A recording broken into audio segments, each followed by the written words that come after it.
வெளிப்படுத்துதல் வசனம் வசனமாக 7 முத்திரைகள். ஏப்ரல் 3.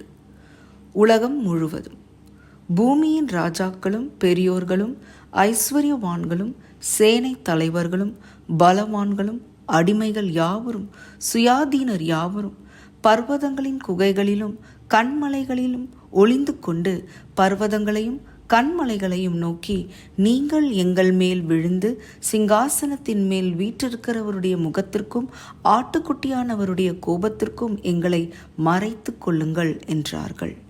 வெளிப்படுத்துதல் 6 வசனங்கள் 15-16. இயேசு திரும்பி வரும்போது அவர் ஒரு பூமியில் ஒரு ராஜ்யத்தை ஸ்தாபிப்பார் என்றும் தற்போதைய ராஜாக்கள் அவருடைய ஆட்சிக்கு அடிபணிய வேண்டும் அல்லது அழிக்கப்படுவார்கள் என்றும் இன்று அநேகர் போதிக்கிறார்கள். ஆனால் அப்படி ஒரு காட்சியை இந்த வசனங்கள் சொல்லவில்லை.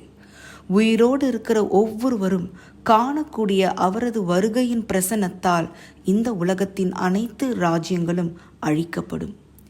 ஒருவர் எங்கு வாழ்ந்தாலும், அவர் எந்த மொழி பேசினாலும், எந்த வயதினராக இருந்தாலும், கிறிஸ்து திரும்பி வரும்போது அவர் அதை பற்றி அறிந்து கொள்வார்.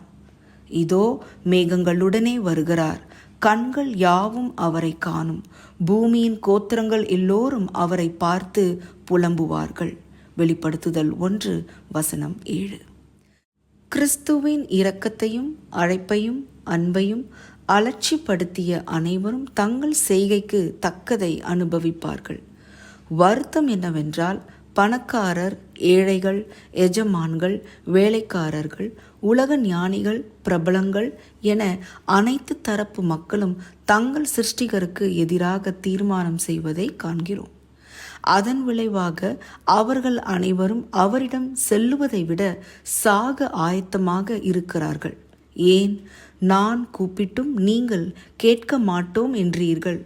நான் என் கையை நீட்டியும் கவனிக்கிறவன் ஒருவனும் இல்லை. நீதிமொழிகள் 1 வசனம் 24.